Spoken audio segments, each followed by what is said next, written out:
Domingos, essa temática, uma igreja irresistível, e sinceramente eu espero que Deus esteja falando ao seu coração. Como pastor, a gente tem algumas respostas, né, que a gente chama normalmente de feedback aí, mas algumas respostas as pessoas têm dado e a gente louva a Deus para caminhar, né, cada vez mais. Até agora nós vimos 3 características de uma igreja irresistível. Primeira característica, essa igreja tem fome da presença de Deus. Por mais que Deus esteja presente em nosso meio, por mais que Deus more em nossos corações, em nossa vida, não há como fugir da presença de Deus. Apesar disso, a presença de Deus deve ser buscada, a presença de Deus deve ser desejada. Uma segunda característica, essa igreja conhece a sua missão, ela sabe para que existe, o que Deus espera dela. E o Senhor deseja algo simples, que a gente saia por essas portas e comunique às pessoas aquilo que foi bênção para as nossas vidas. Que a gente vá até as pessoas e fale do amor de Deus, transmita o amor de Deus, a palavra de Deus às pessoas, a salvação que existe em Cristo Jesus. E essas pessoas são convidadas a participar, a estar, a vir e a ter uma vida com o Senhor Jesus.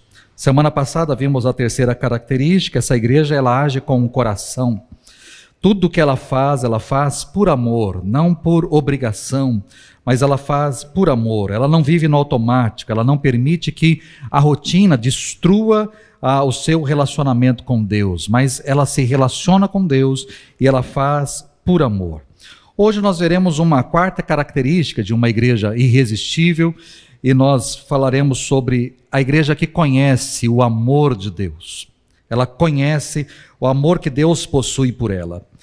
E, diferentemente dos últimos domingos, eu não vou pedir para você abrir a Bíblia, o texto vai ser projetado porque é um texto longo.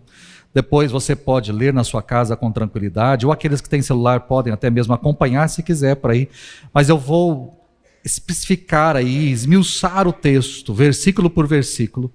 Então, à medida que eu for trabalhando a mensagem, eu vou lendo os pedaços com você para que você possa compreender o que a palavra nos traz. Mas para apresentar essa quarta característica, eu quero meditar na parábola do filho pródigo, que é um texto muito, muito conhecido, mas eu precisava trabalhar ou entender essa parábola e trazer essa parábola para o seu coração. Eu já preguei em cima dessa parábola em 2020, em meio à pandemia.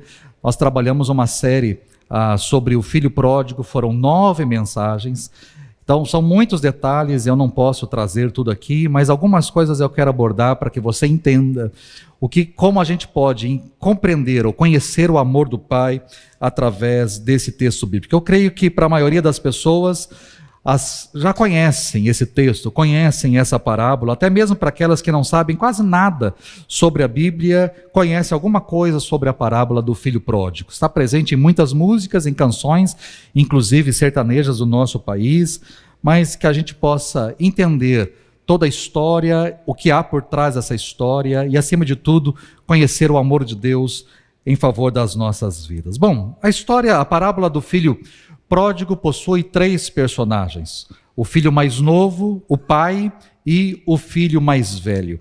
E em cima desses 3 personagens nós teremos os 3 pontos, as 3 partes desta mensagem.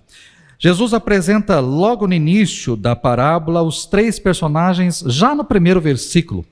Mas o primeiro a entrar em cena ou a ser trabalhado por Jesus é o filho mais novo. Logo no início, no primeiro verso, no verso 11, Jesus começa dizendo: um homem tinha 2 filhos. E no verso 12 ele diz: o mais novo disse a seu pai: pai, quero a minha parte da herança. A imagem que Jesus pinta é de um jovem, provavelmente solteiro, já que ele queria viver a sua vida em devassidão. É provável que ele fosse aquilo que nós classificamos hoje como um adolescente. A maioridade naquela cultura começava com 12 anos, de 12 para 13 anos, um menino já era homem. Então, muito provavelmente nós temos aqui um adolescente. É provável que era um adolescente que não tinha nenhum tipo de respeito e nenhum tipo de relação com o seu pai. Seu pedido pelo adiantamento da herança revela como a rebeldia estava presente no seu coração, além de ser completamente inapropriado e completamente desrespeitoso. Fica evidente que o filho mais novo não tinha gratidão pelo pai e nem pelo legado que tinha chegado até o seu pai. Ele não tinha paciência, ele não tinha disciplina. O pior, ele não tinha nenhum amor autêntico por seu pai. Um filho naquela cultura pedir a herança antecipada era o mesmo que dizer o seguinte: pai, eu queria que você estivesse morto. Eu queria que você estivesse morto. Eu quero a minha realização pessoal, eu quero a minha liberdade, eu tenho os meus planos particulares, e você é uma barreira, você é um estorvo, você me atrapalha. Eu queria deixar a minha família agora, eu tenho outros planos que não envolvem você, que não envolvem essa família, que não envolvem essa propriedade, que não envolvem essa cidade. Eu tenho outros planos que não envolvem absolutamente nada e nem ninguém aqui, e eu não quero ter nenhum relacionamento, nenhum vínculo com vocês. Então eu quero a minha herança, porque eu quero ir embora. Para mim chega, para mim já deu, para mim basta. Eu gostaria que o senhor estivesse morto, mas como o senhor não morre, então eu gostaria que o senhor adiantasse a minha parte da herança. É exatamente este o pedido deste rapaz. E qualquer filho que fizesse um pedido tão inapropriado como este a um pai saudável seria tido como um traidor. Além disso, qualquer filho que fizesse um pedido tão desaforado dessa maneira seria considerado como um filho morto na ótica sob o olhar do seu pai. O modo como o caçula fez o seu pedido foi frio, foi duro. Ele estava pedindo que os bens do pai fossem contabilizados rapidamente e distribuídos mais cedo. Em resumo, o seu plano era pegar o máximo de dinheiro possível e ir para o mais longe possível. Mais longe. Aquele jovem sabia com certeza que em algum momento ele teria uma herança considerável, mas ele não gostaria de esperar até esse dia. Ele não queria esperar até este momento. Então, quanto mais cedo essa herança chegasse nas suas mãos, isso seria o melhor. E diante do pedido feito pelo filho, o que aquele pai deveria fazer? Pela cultura, se um filho pedisse dessa maneira uma herança para o pai, segundo a tradição judaica, ele deveria desonrar o filho de forma pública. Ele deveria chamar o filho na presença de todas as pessoas, dar um tapa no rosto do filho, como mandava o cerimonial, acusá-lo diante de todos, deserdar o filho e talvez organizar um funeral, mesmo o filho vivo, organizar um funeral dizendo: a partir de hoje, este filho está morto para mim. Ele está morto para mim. Esse deveria ser o habitual, isso o que deveria acontecer ou o que se esperava que acontecesse. Mas quando nós chegamos no verso 12, diz que aquele pai repartiu sua propriedade entre eles. Ao invés de humilhar o filho em público por sua insolência, o pai concedeu ao filho rebelde exatamente o que ele pediu. E sem perder tempo, o filho caçula pegou a sua parte da herança e não olhou para trás. Ele tinha exatamente o que ele queria liberdade. E o texto diz que não muito tempo depois, o filho mais novo reuniu tudo que tinha e foi para uma região distante, e lá desperdiçou seus bens vivendo irresponsavelmente. Nas versões mais antigas da Bíblia, nós temos, ao invés de irresponsavelmente, nós temos prodigamente, porque esse é o sentido da palavra. Quando nós lemos filho pródigo, mas o que é pródigo? Pródigo é o irresponsável. Pródigo é aquele que esbanja, é aquele que não tem raciocínio lógico, não é aquele que pensa, que analisa, mas é aquele que vive de forma imatura, irresponsável. Esse é o pródigo. E nós temos no português mais antigo, prodigamente. Agora aqui nós temos irresponsavelmente. Ele pouco sabia como seria a vida real lá fora. Ele estava apenas procurando por prazer. E sejamos honestos, quem tem dinheiro e que está em busca de prazer, ele não costuma pensar muito no seu futuro. Por isso não chega a ser uma surpresa quando lemos no versículo 13 que ele desperdiçou tudo de forma irresponsável. Ele jogou tudo fora, ele jogou tudo para o alto, ele desperdiçou sua fortuna, gastando sua herança na busca do prazer. A sua queda foi repentina, a sua queda foi inevitável. Quando o caçula chegou numa região distante, numa terra distante, longe da sua terra, longe da sua família, longe dos seus conhecidos, quando ele chegou nessa região distante, ele chegou como garoto rico, ele chegou como novo homem na cidade, com grande conta bancária. Ali estava um garoto ingênuo, um garoto numa terra distante, com um bolso cheio, mas não só ele estava naquele lugar para usufruir da sua vida, para gastar a sua vida e para gastar o seu dinheiro, mas ali também os trambiqueiros, os malandros estavam presentes, de olho muito grande em cima dele. Os marginais da cidade ficaram de olho, porque o rapaz inocente, sem vivência, sem experiência, sem maturidade, chegou aqui para gastar tudo o que tem. Tinha partido em busca de uma vida de diversão, e agora todo mundo olhava para ele. Ele era o centro das atenções, toda a cidade se voltava para ele. Ele conseguia passar essa imagem de uma pessoa feliz, de uma pessoa alegre, de uma pessoa com muitos bens, com muito dinheiro, e ele queria que as pessoas pensassem que ele era generoso, que ele gostava de se divertir, que ele tinha a mente aberta. Por isso ele foi com tudo, e por um momento ele deve ter pensado que tinha tudo o que queria.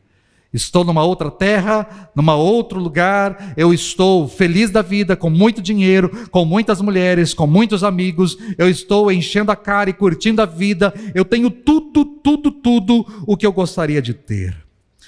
Mas depois de ter gasto tudo, o texto diz que houve grande fome em toda aquela região, e ele começou a passar necessidade.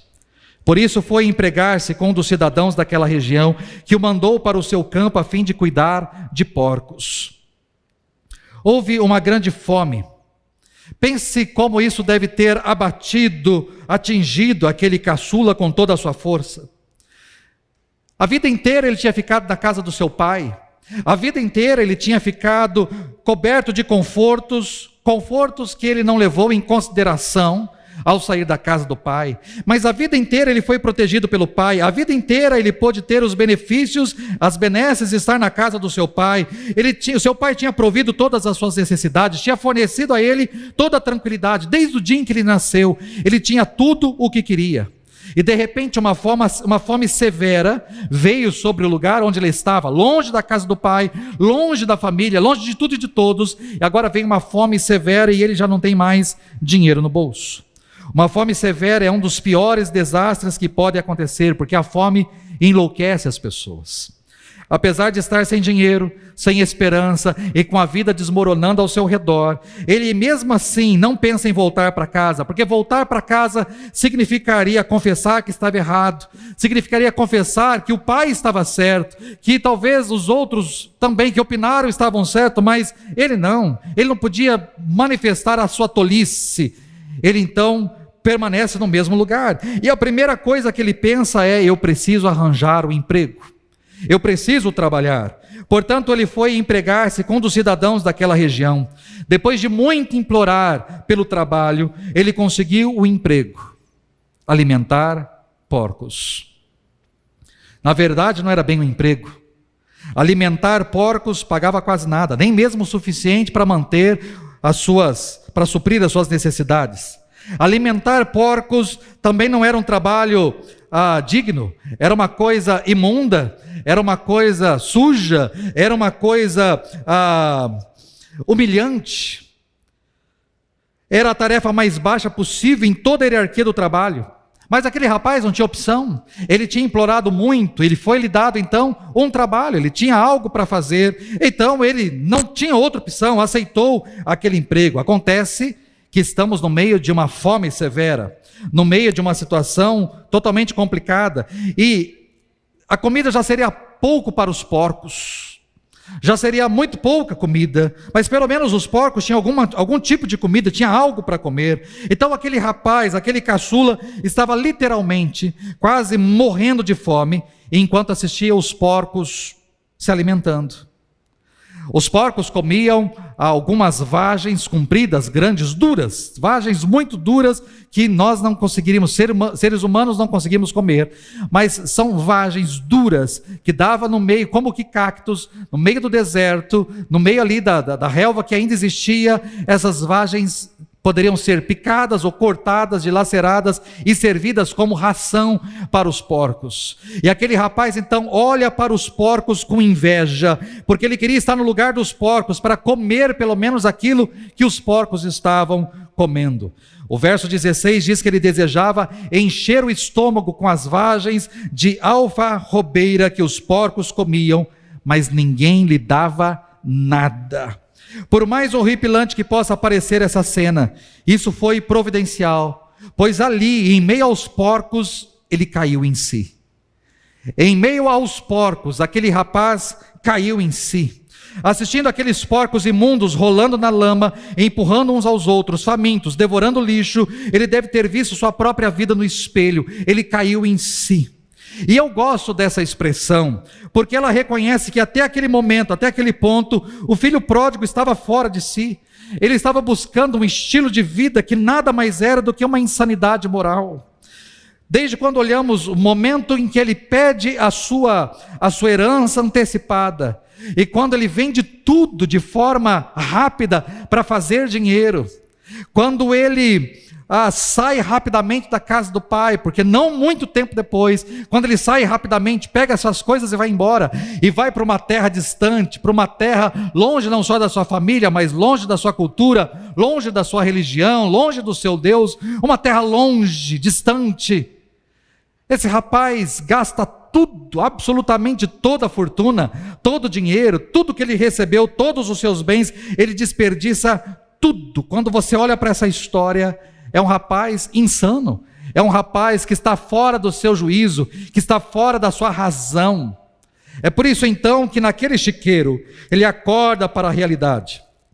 Na solidão do chiqueiro, ele foi obrigado a encarar o que ele tinha se tornado, e isso então de alguma forma o resgatou da irracionalidade. E seu primeiro instinto ao recobrar os sentidos foi planejar como ele poderia voltar para a casa do seu pai. Trata-se de arrependimento.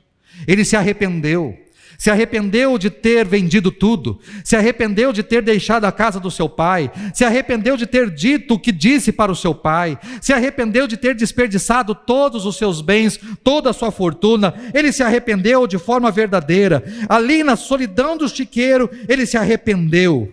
E ele começa então a montar um plano honesto de como ele poderia então voltar para a casa do seu pai. Ele pensou em cada aspecto daquela volta e finalmente entendeu, ele estava errado, a culpa era sua de ter chegado ali, de estar naquela situação, a culpa era totalmente sua.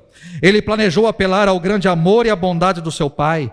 Tratava-se de um novo plano, e era um plano bom. Em vez de tentar se livrar da responsabilidade dos seus erros, ele enfrentaria as consequências. Em vez de fugir, ele voltaria para casa, faria uma confissão completa, confiaria na misericórdia do pai. Essa era a sua única esperança. E nesse ponto, a história retorna para o pai.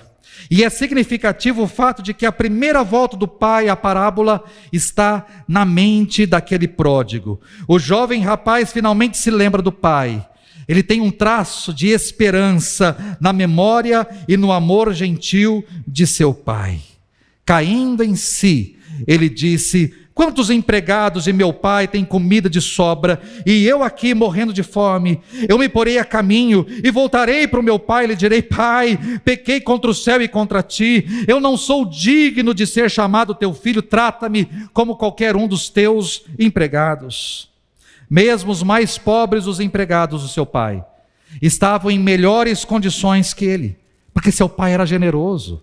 Seu pai era amoroso, o seu pai era bondoso, seu pai sempre contratou empregadores e todos tinham comida de sobra. Enquanto ele estava ali, naquele lugar, morrendo de fome, ele se lembra da casa do pai. Aquele rapaz precisou chegar ao fundo do poço para ter uma nova visão a respeito do seu pai. Ele nunca tinha valorizado o pai, ele nunca tinha amado o pai, ele nunca tinha respeitado o pai, ele nunca tinha entendido quem era o seu pai, mas ali naquele lugar, naquele momento, ele entendeu quem era o seu pai. Você pode talvez pensar: mas pastor, espere um minuto. Esse jovem desagradou seu pai, esse jovem desrespeitou, desonrou seu pai na frente de todo mundo. Não era idiotice da parte dele pensar que ele poderia voltar para casa e contar com a misericórdia do seu pai? Não é um pensamento muito idiota, depois de tudo que ele fez, pensar em voltar de novo para a casa do pai e pedir ali a misericórdia do seu pai?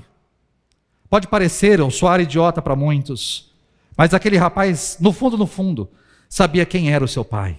Ele sabia que o seu pai era muito bom, ele sabia que o seu pai era generoso, mesmo que nunca tinha pensado nisso, ou experimentado talvez isso de forma tão real. Para aquele rapaz colocar em prática o arrependimento seria algo humilhante, seria algo doloroso, mas ele precisava fazer isso. Ele precisava chegar no seu pai e dizer: pai, eu pequei contra o céu, eu pequei contra ti.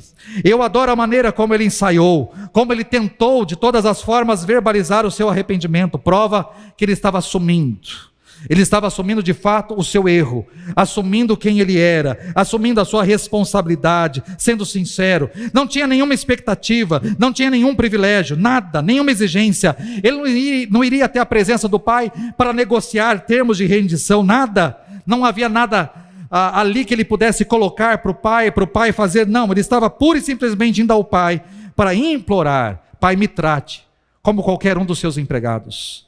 Eu não preciso ser chamado seu filho, eu não preciso ser tido como seu filho, pode me tratar como qualquer um dos seus empregados, para mim já basta, porque ser o seu empregado, ser um escravo seu, ser um empregado seu, é muito melhor do que qualquer coisa que eu possa experimentar nessa vida. Uma indicação clara de que o arrependimento dele era verdadeiro.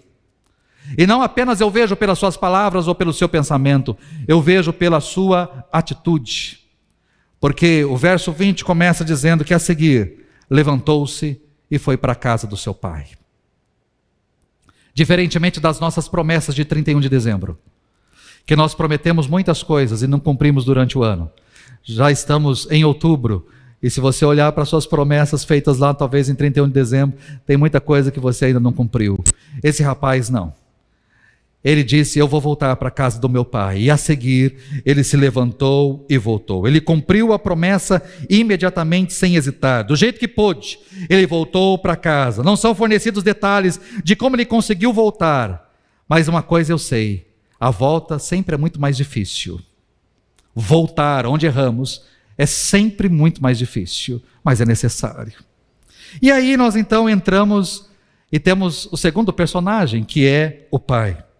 Com o retorno do filho, esperava-se que o pai castigasse duramente o filho. Bom, se lá atrás ele já deveria ter batido no rosto, já deveria ter desonrado ali, humilhado o filho publicamente e ter feito um funeral para sepultar, mesmo que o filho estivesse vivo, mas para dizer: acabou para mim, esse menino não existe para mim. Depois de tudo que o menino fez, como é que o pai então deveria tratar o seu filho? No menor cenário, o filho seria excluído da família, viveria como um servo do seu pai, como um empregado, assumindo a responsabilidade de tentar pagar a dívida. Isso já seria uma grande demonstração de misericórdia. Dessa forma, ele já teria um salário decente, já teria comida no prato, pelo menos um teto para onde se abrigar. Ele não teria mais que encarar a ameaça diária de fome.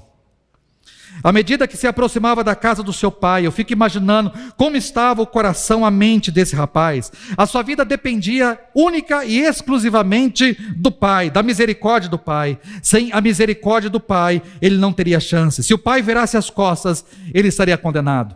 Se o pai não quisesse saber dele, o vilarejo também não queria saber. Ele seria expulso não só da família, não só da propriedade, mas ele seria expulso da cidade, do vilarejo.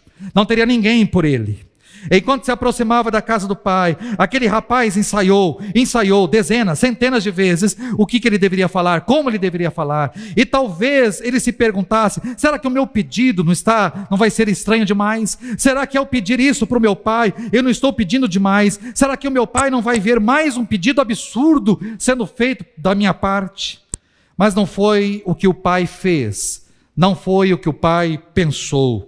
Ali estava alguém disposto a dar misericórdia, ansioso completamente por reatar os laços com o seu filho. E o verso 20 completa dizendo que, estando ainda longe, seu pai o viu e, cheio de compaixão, correu para o seu filho e o abraçou e o beijou. É evidente que o pai estava aguardando o retorno do filho. De que outra maneira ele poderia avistá-lo de longe? Podemos imaginar que o pai estava procurando com diligência, vasculhando o horizonte todos os dias em busca de sinais do retorno daquele garoto. Ele estava fazendo isso há muito tempo, talvez desde o momento da saída daquele menino da sua casa. Ele estava ali diariamente à espera, esperançoso, sofrendo a dor insuportável de amor pelo seu filho. Ele certamente sabia o tipo de vida que o filho estava levando. Ele imaginava o que estava acontecendo com o filho, e talvez a sua oração, como muitos pais hoje, é que pelo menos o meu filho volte vivo para casa. Eu não sei como ele vai voltar, mas pelo menos que ele possa voltar com vida para casa. Talvez esse era o pedido, essa era a oração deste pai. Eu sei o que está acontecendo com ele, eu sei onde ele está, eu sei a vida que ele está levando, eu sei o que ele está fazendo, mas Senhor, quem sabe ele possa voltar com vida, pelo menos isso, ele possa voltar com vida para casa. Ele deve ter subido para o ponto mais alto em sua propriedade e passou o tempo livre que tinha observando o horizonte, orando pela volta do garoto e pensando como seria quando este dia aconteceria. Era dia quando o pai finalmente avistou o filho. Isso significa que o centro da vila estava repleto de pessoas. Mercado estava cheio de gente, de vendedores e de pessoas comprando, pessoas se apressando para lá e para cá, mulheres com crianças, idosos sentados na praça, assistindo a tudo. E ao avistar o filho, o pai então corre em sua direção.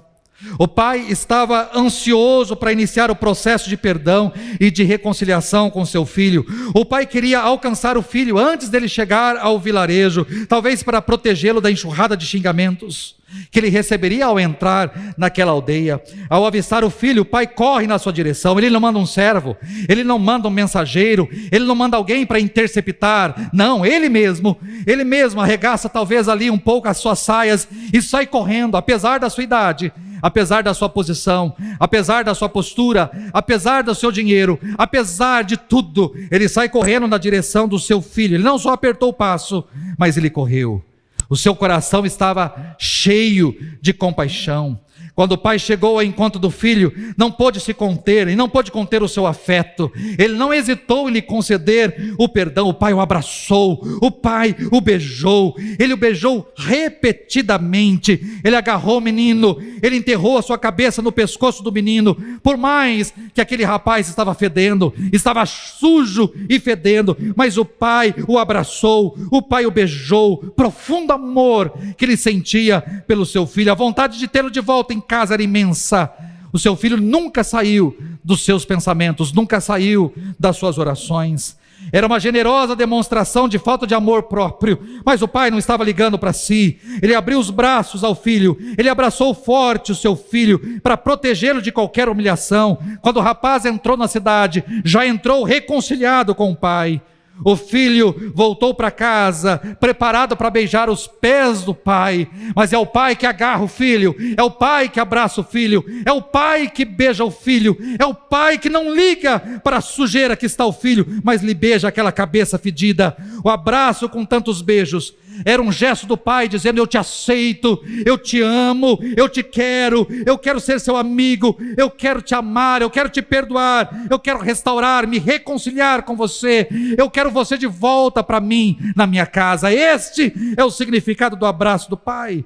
E depois que o pai o abraçou, o filho começou a falar aquilo que tinha ensaiado. Ele diz: pai, eu pequei contra o céu e contra ti, não sou mais digno de ser chamado teu filho. Mas mal ele começou a falar, o pai o interrompeu, dando ordem aos seus servos para que preparassem um banquete. O pai disse: depressa!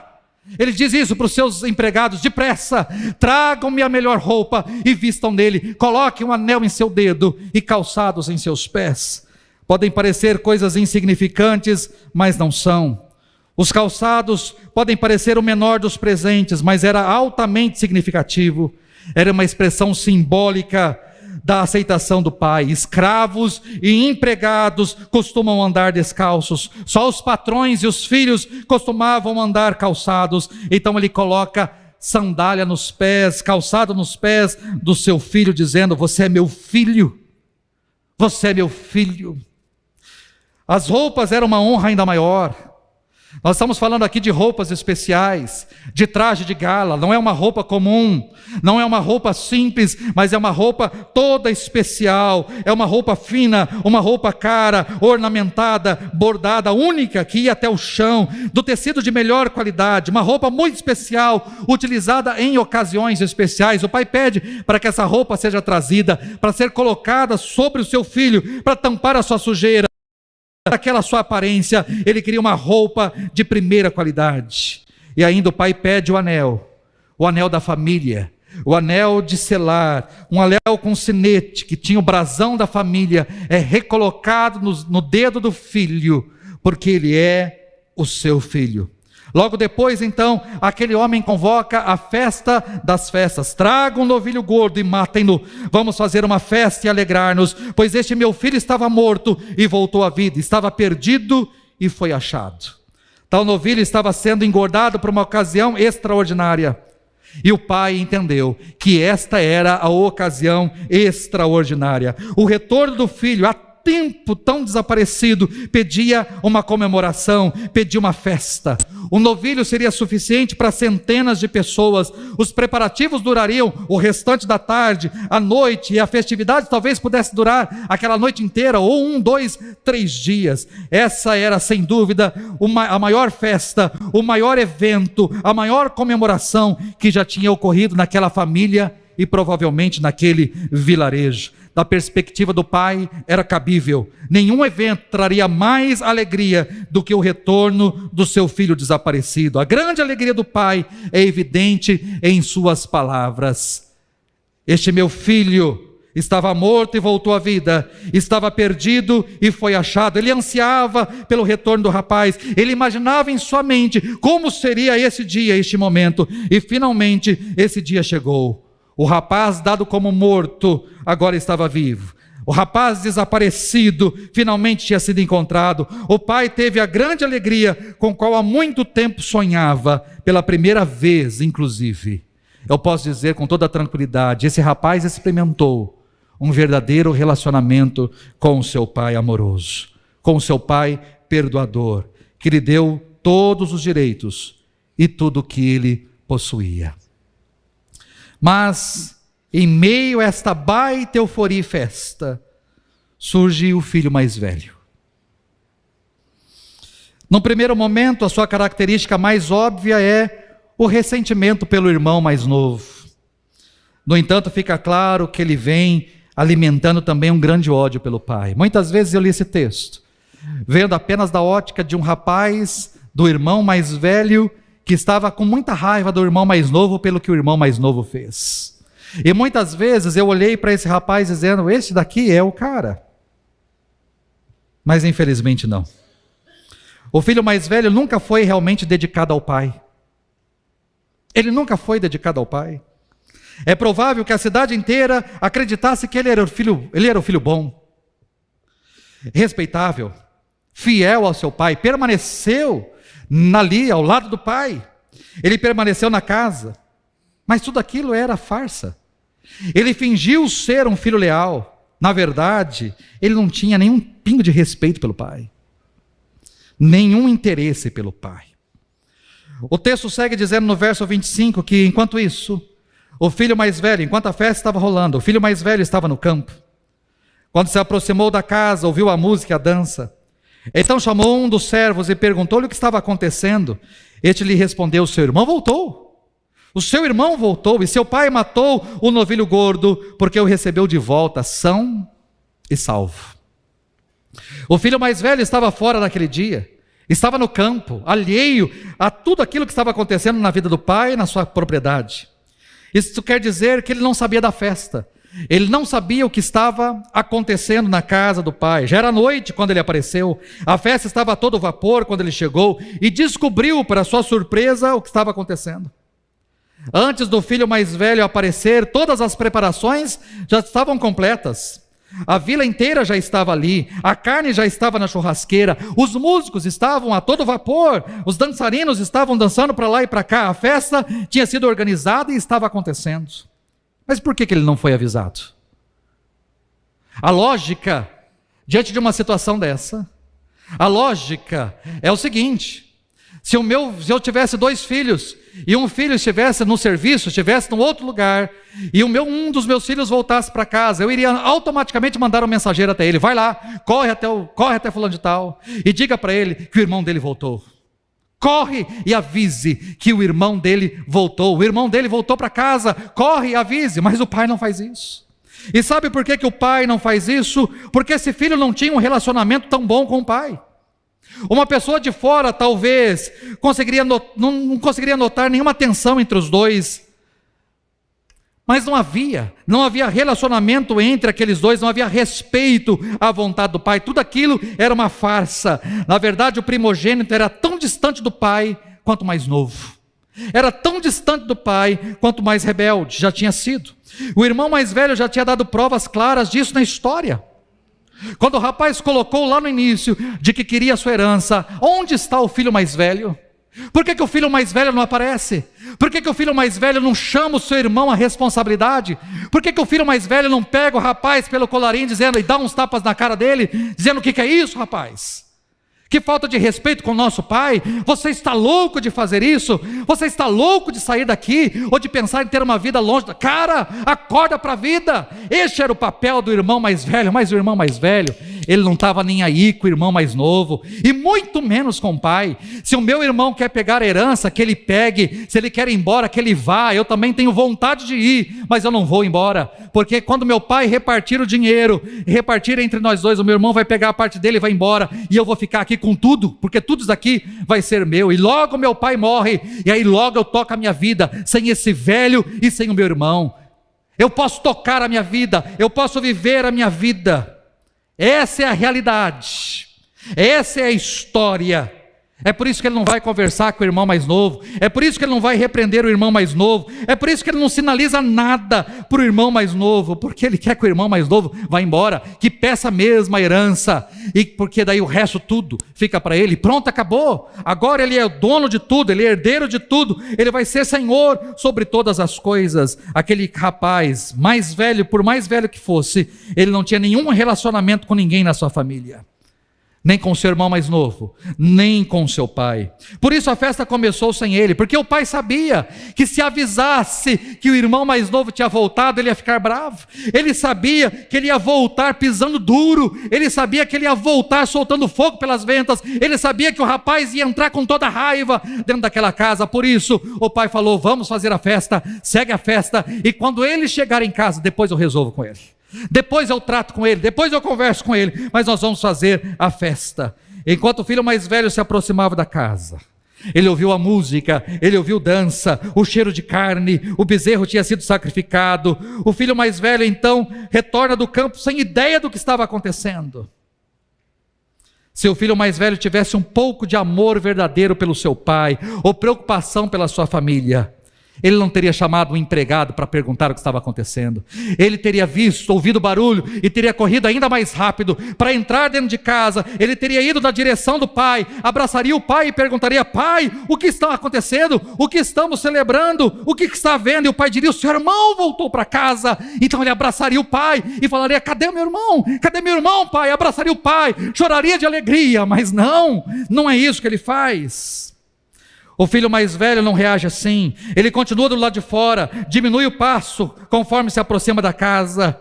O verso 26 diz que ele chama um dos servos. A palavra servos aí é para um garoto, filho talvez dos empregados da casa. Ele chama um dos servos para perguntar o que está acontecendo, e o rapaz traz as boas notícias: o seu irmão voltou para casa, o seu irmão voltou, e o seu pai matou o novilho gordo e recebeu ele de volta são e salvo. O pai o recebeu. O pai o recebeu, o relacionamento foi restaurado. É isso que aquela festa significava. O bezerro que estava sendo engordado para uma comemoração, agora estava sendo usado para aquilo, para celebrar a volta do seu irmão irresponsável. O pequeno resumo mostrou tudo o que ele precisava saber. E aí o verso 28 diz que o filho mais velho encheu-se de ira e não quis entrar. Mas o irmão mais velho não estava contente. Se esse filho sentisse algum amor pelo pai, ele não teria reagido ao retorno do outro como ele reagiu, como se fosse uma notícia ruim. Pelo menos ele deveria ter sentido alívio. Seu irmão estava vivo. Eu poderia não gostar muito, não gosto muito do meu irmão, não aturo muito esse moleque, mas pelo menos está vivo. Voltou. Pelo menos está aí esse traste, mas pelo menos está aí. Não vou muito com a cara dele, mas pelo menos ele está aí. Mas nem isso. Nem isso. Em vez disso, ele reagiu com extrema fúria. Ele se recusou a entrar. Não deixe de perceber o real motivo da indignação do filho. A sua fúria não é dirigida ao caçula. A sua fúria não é dirigida ao irmão mais novo. Em vez disso, ele concentra a sua raiva no pai. A sua raiva é concentrada no pai. O primogênito não tinha afeição pelo irmão mais jovem, mas era do pai que ele se ressentia. O pai havia perdoado, o pai havia se reconciliado, o pai havia dado a festa, o pai havia matado, o pai, o responsável de tudo é o pai. Aí o verso 28, diante da recusa do rapaz em entrar, o texto diz que o seu pai saiu e insistiu com ele. Ele era um homem bom, um homem bondoso e amava ambos os filhos. Então começou a rogar ao filho mais velho, insistindo: deixa disso, para com isso, rapaz, o seu irmão está aí, para com isso, para de ser cabeça dura, para com essa amargura, entra na festa. Com misericórdia, ele foi atrás do filho mais velho, da mesma maneira como ele correu na direção do filho mais novo. Mas a reação deste agora foi muito diferente. E aí é revelado o tamanho do ressentimento em relação ao pai.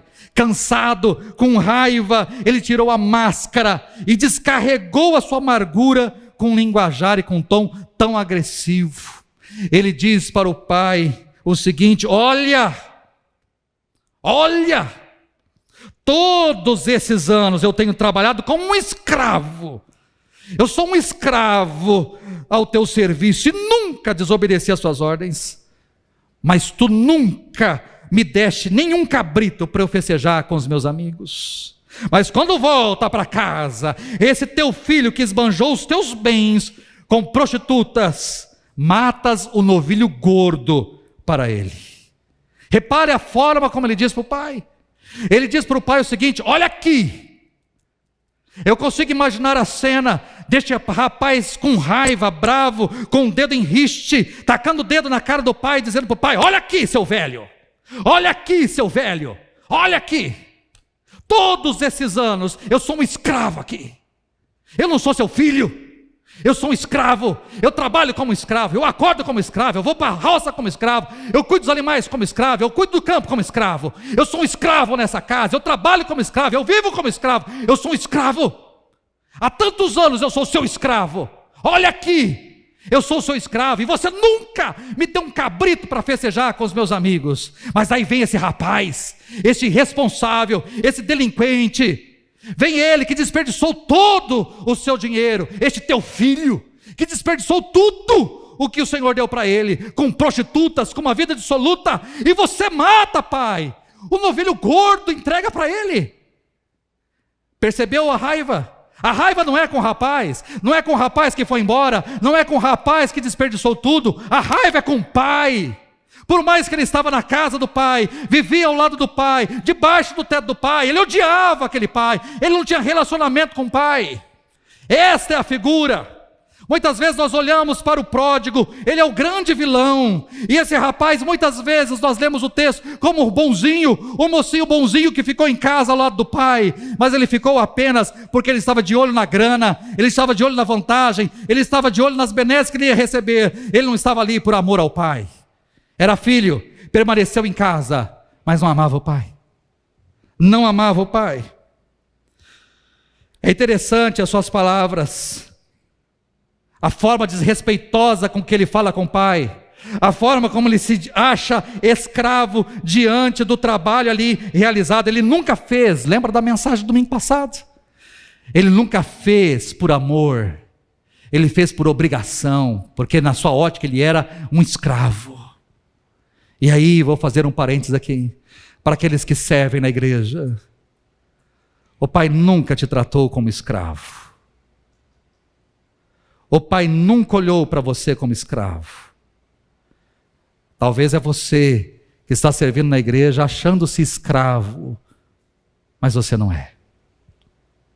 Não é o Pai com relação a você, é você com relação ao Pai. Fecha parênteses aqui. O que vemos aqui é um jovem raivoso, ressentido, invejoso, ganancioso. Aquela não era apenas uma reação negativa ao choque dos eventos do dia, era o seu verdadeiro caráter aflorando.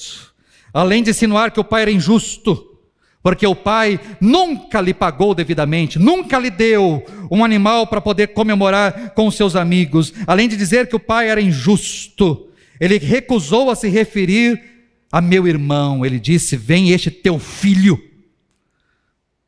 Este teu filho. Também, né? É para o teu filho que a senhora está fazendo isso, não é para o meu irmão. É para o teu filho.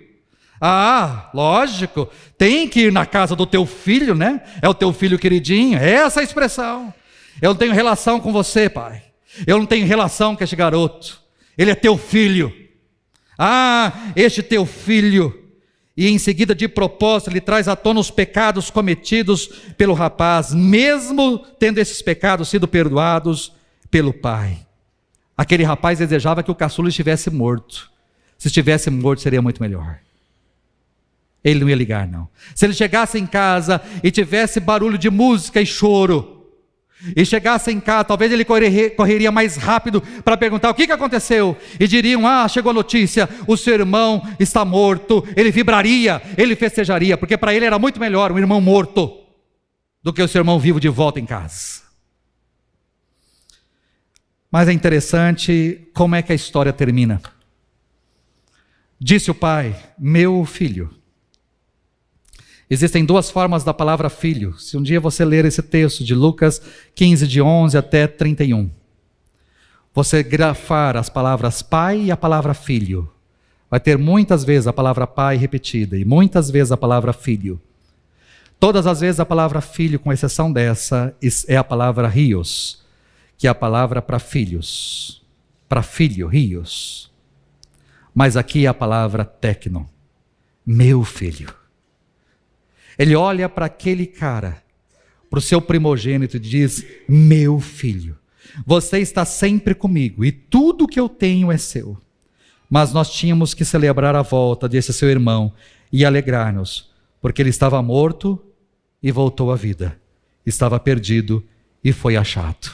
O tom do pai, claramente cheio de dor e agonia, misturado com amor e misericórdia. Ele usa essa expressão, meu filho, porque é isso que aquele rapaz é. Você é meu filho.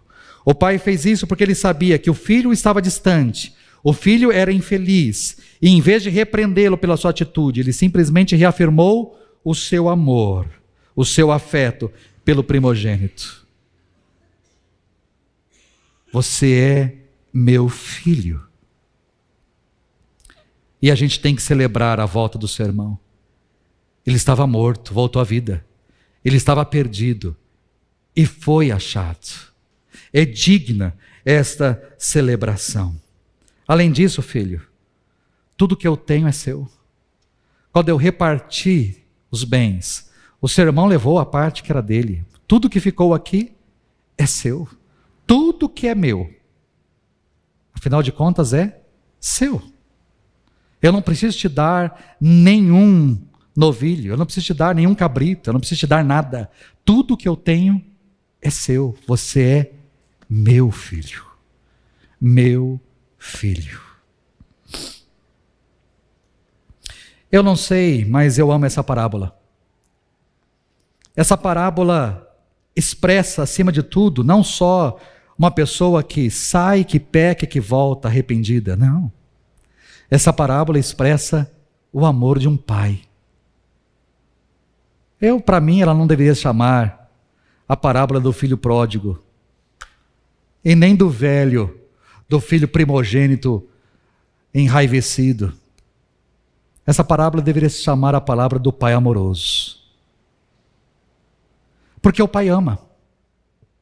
O pai ama você, filho mais novo. Ele ama você em meio à sua rebeldia, quando você dá as costas para ele. Ele ama você, mesmo você desperdiçando toda a sua vida com bobageira, desperdiçando a sua vida com coisa fútil, inútil, com as coisas desse mundo. Ele ama você. Ele ama você apesar da sua sujeira, apesar do seu pecado. Ele espera por você. E quando você dá um sinal de arrependimento, de que você quer voltar e precisa voltar, Ele vai na sua direção. Ele corre para você, Ele abraça você, Ele beija, Ele reconhece o seu arrependimento, está pronto para lhe dar perdão, graça, misericórdia. Ele deseja colocar sapato nos seus pés, afinal de contas você é seu filho. Ele quer colocar logo, rápido, sapato nos seus pés, roupas novas em torno do seu corpo, um novo anel de selar no seu dedo. Ele não quer te tratar e jamais vai te tratar como um servo, como um empregado, mas Ele te trata como filho. Ele te chama de filho. Ele recebe você como filho. Ele festeja para recepcionar a volta do filho. O filho que estava morto, mas que voltou à vida. Ele ama você. Filho mais novo, com a sua vida dissoluta, com a sua vida em pecado, com as suas falhas e erros. Quando você olha e diz assim, mas quem sou eu? Quem sou eu? Como é que esse Deus pode me amar depois de tudo que eu fiz? Ou como é que esse Deus pode me receber depois de tudo que eu vivi? Ou como é que esse Deus pode me aceitar depois de uma vida toda torta que eu tive? Ele te ama. Como pai, Ele te recebe. Como pai, Ele te aceita. Como pai, Ele te abraça. Como pai, Ele te perdoa. Mas o pai também ama você, filho mais velho. Ama você. O filho que está na casa do pai. O filho que nunca, diga-se de passagem, nunca saiu da casa do pai, mas ao mesmo tempo nunca se relacionou de verdade com o pai. Está na casa, mas eu não me relaciono com ele. Está na casa, eu estou na casa do pai, mas você é frio. E ele ama você. Apesar da sua frieza, apesar da sua falta de amor, apesar de você se sentir um escravo, apesar das suas birras, apesar de você ter feito coisas por obrigação, não como um filho, o pai ama você. E ele deseja se relacionar com você. O pai ama você, filho, apesar das suas caras e bocas. O pai ama você, filho, e vai ao seu encontro, lá fora, na escuridão. Porque você está bravo, porque você não quer entrar na festa. O pai ama você, porque o pai não faz diferença entre os filhos. Este não. Ele ama tanto aquele que foi, tanto aquele que ficou, tanto aquele que viveu de forma dissoluta errada, tanto aquele que pode ter vivido de forma certinha, mas ao mesmo tempo tão distante. Ele ama tanto aquele que se sujou no mundo, quanto aquele que permaneceu limpinho dentro da casa. Ele ama aquele que volta arrependido para a casa do pai, mas ele ama aquele que mesmo estando na casa do pai, tem a sua vida fechada e não se relaciona de verdade com o pai. Ele ama a todos, de igual modo, não há filho preferido, ele está de braços abertos para nos acolher, para nos chamar de filho e nos amar incondicionalmente, porque este é o amor do Pai. Eu encerro essa mensagem perguntando para você: você quer conhecer esse amor? Você quer experimentar este amor? Você quer viver nesse amor? Essa parábola, por mais conhecido que seja, ela precisa trabalhar o meu e o seu coração, porque nós estamos diante de um Pai amoroso. E se você não tem experimentado o amor do Pai, é porque você não quer, porque Ele ama você, vai continuar amando você, independentemente do que você faça ou do jeito que você viva. Ele continua amando você. O nosso Deus é um Deus de amor incondicional. O meu convite para você nessa noite é: experimente esse amor, vive esse amor, caminhe debaixo deste amor. Para você que está entrando, está começando a sua vida, ou talvez esteja olhando para a sua vida hoje dizendo: mas quem sou eu? Quem sou eu? Eu sou tão pecador, eu sou tão sujo, a minha vida está tão torta, está tão errada. É você, essa palavra é para você. O Pai está dizendo: filho, eu não estou olhando para a sua sujeira, eu não estou me importando com isso. Vem cá. Eu quero te abraçar, eu quero te beijar. Vem cá, eu quero você para mim. Volte-se para mim. Mas essa palavra é para você também, que está aqui, ó, na casa do Pai há tanto tempo. Mas o Pai é só uma figura, que você não se relaciona com Ele. Você está ali, mas você não tem vida com Ele, e Ele não quer isso. Essa será a visão da nossa igreja. É isso que eu sonho para essa igreja. Uma igreja onde o amor de Deus pode ser experimentado e vivido em toda a sua plenitude. É para isso que nós existimos como igreja. Expressar o amor de Deus, falar do amor de Deus, pregar o amor de Deus e fazer com que as pessoas experimentem o amor de Deus. Comece com você. Receba essa visão, receba essa palavra, relacione com seu Pai. Nós vamos cantar. A parte de canções será agora. As canções, é interessante, comentei com a equipe de louvor na nossa devocional hoje de manhã. Eu fiz uma mensagem na quinta-feira. Comecei na quinta, fiz a mensagem na quinta, na sexta-feira, basicamente eu terminei a mensagem. Na sexta-feira à noite eu resolvi assistir a mensagem do último domingo. E quando eu assisti a mensagem do último domingo, eu joguei fora a mensagem que eu tinha feito quinta e sexta. Ontem eu comecei outra. E eu não vi quais eram as músicas.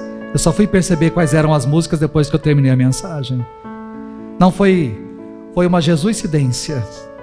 Eu quero que você, diante de tudo aquilo que você ouviu, meu querido, se você não se relacionar com o Pai, a culpa não é minha e nem é da equipe. É você que está fechado demais. Cante para o Pai, abrace o Pai, chore diante do Pai, beije o Pai, celebre o Pai. Você está na casa dele. Vamos ficar em pé?